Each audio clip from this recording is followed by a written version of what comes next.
the power light.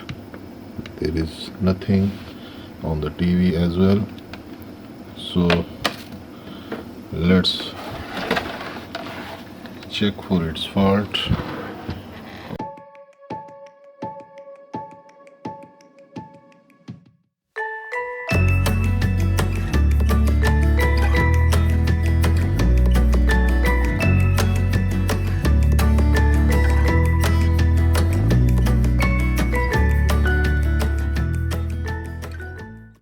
Here I will turn it on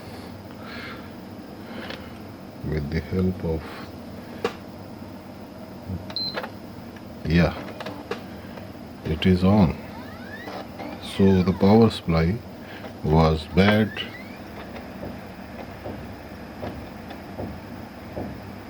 and yes,